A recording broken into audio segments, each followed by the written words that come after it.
السؤال ده مهم قوي وحبيت ارد عليه في فيديو لاني هتكلم في نقطتين مهمين. اول نقطة اخفاء التجاعيد وخصوصا الشديدة للناس كبار السن مش هتختفي.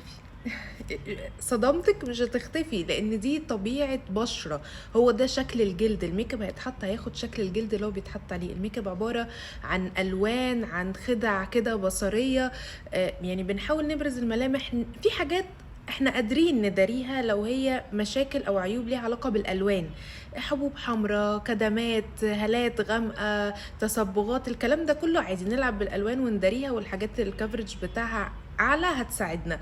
لكن عندي ندبات، حفر واسعة في البشرة، طب انا البرايمر هيملى لي ايه ولا ايه؟ مش هيجيب نتيجة. البرايمر ممكن يظبط لي برضو شكل المسام الواسعة يقفلها لي لو هي الموضوع بسيط، لكن ندبات واسعة، الحبوب بارزة، الخطوط التعبيرية اللي في الوش عميقة قوي، هو الميك اب مطلوب منه يعمل ايه؟ هو لا سحر ولا عمليات تجميل، مش هيشد ومش هيعدل لي ده.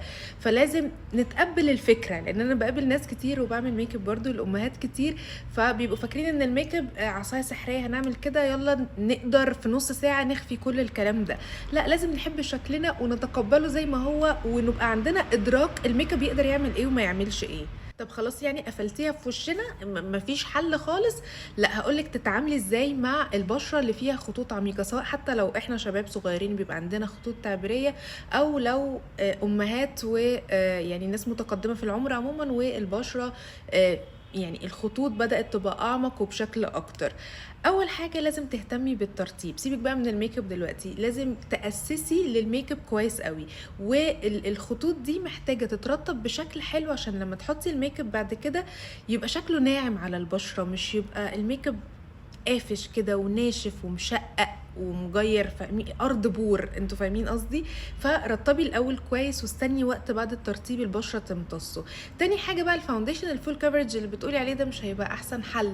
ليه؟ لان عاده الفاونديشنز الفول كفرج بتبقى الفورمولا بتاعتها تقيله، والفورمولا التقيله اللي بتعمل سمك تقيل ده مش بيبقى احسن حاجه مع الخطوط التعبيريه. انا عايزه بالعكس، عايزه حاجه الفورمولا بتاعتها خفيفه بحيث تعمل لي طبقه سموث خفيفة على البشرة، مش عايزة حاجة تتجمع جوه الخطوط. مع كتر ما بضحك وباخد رياكشنات بوشي، طول ما انا عامله سمك قد كده هيبقى بسهوله يتكسر ويتشقق في وشي، فاهمين قصدي؟ فالاحسن استخدمي حاجه ميديم كفرج مثلا. تالت نصيحه هي اقل كميه ممكنه من الفاونديشن اللي لسه متكلمين عنه، الكونسيلر، المنتجات الكريميه، الباودر، ايا كان، كل حاجه بتحطيها يا ست انت بخيله وخايفه حاجتك تخلص، استخدمي اقل حاجه ممكنه، ابقي وزعيها كويس على البشره، شيلي اي زياده. كل ما هي الطبقة سمكها أخف كل ما هتبقى الحاجات ماسكة في بعضها أكتر، لكن لما تبقى الطبقة تخن كده هيبقى سهل إن هي تتحرك بسهولة مع الحر مع العرق مع الدهون، هيبقى سهل إن هي تتفتت معايا.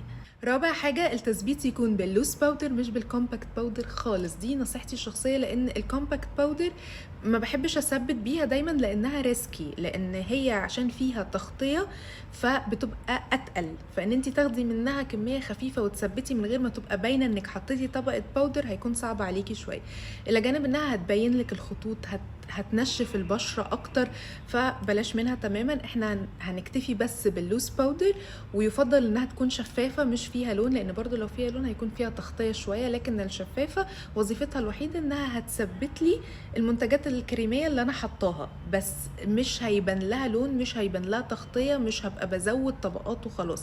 اخد اقل حاجة ممكنة من اللوس باودر، ويفضل كمان تختاري براند تكون اللوس باودر بتاعتها الحبيبات ناعمة، فاهمين قصدي؟ واقل حاجة ممكنة على الباودر باف زي ما علمتكم قبل كده، وبالطبطبة تثبتي المنتجات اللي انت حطيتيها، كل حاجة هتثبت مكانها بسهولة، لان اللوس باودر بطبيعتها علشان لوس فهتتوغل كده وتدخل بسهولة اكتر من الكومباكت باودر.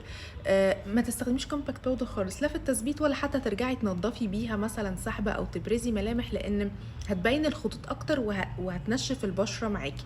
واللوس باودر ما نعملش بيها بيكنج خالص، انا بس بثبت بيها، لكن طبقة الباودر الكتير اللي بعمل بيها بيكنج دي هتظهر لي خطوط يمكن مش موجودة في البشرة. نصيحة كمان، يفضل ان المنتجات اللي هتستخدميها ما تكونش مات فينش، ما تكونش بتنشف البشرة قوي والفينش بتاعها مطفي تماما، لان هتبين البشرة تعبانة ومجهدة وشاحبة وناشفة. لا، احنا محتاجين حاجات تبينها جلوي شوية وصحية. اخر نصيحة اقدر اقدمها لك هي الفيكس سبراي. لو انتي بتتجاهليه، لا، من هنا ورايح هتبقوا صحاب في الحالات اللي زي دي، لانه مهم جدا يفيدك وانتي بتوزعي الحاجات الكريمية. لو في اي حاجة نشفت منك بسرعة، علقت، مش راضي يدمج يتفرد، هيشيل اي زياده محطوطه، فالبيز يبقى خفيف قوي.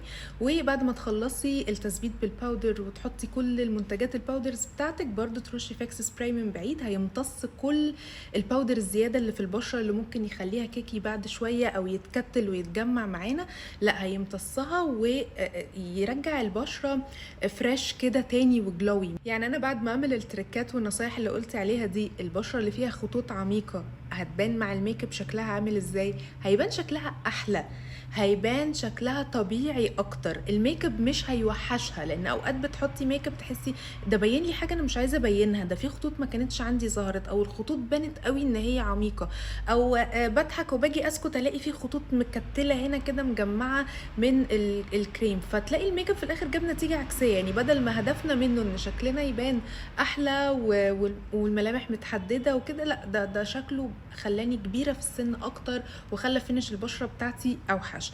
فالتريكات دي هتخليكي توصلي لاحسن شكل ممكن في حاله البشرات اللي زي دي. الخطوط هتبقى ستيل باينه، بس باينه ناعمه، باينه بطبيعتها، مش حاطين ماسكات والبشره ناشفه وجافه، يعني سوري، يعني مش محنطين البشره. فاهمين قصدي؟ يا رب تكونوا استفدتوا وعجبكم الفيديو. لو عندكم اي اسئله تاني اكتبها لي في الكومنتات ونجاوب عليها مع بعض. باي باي.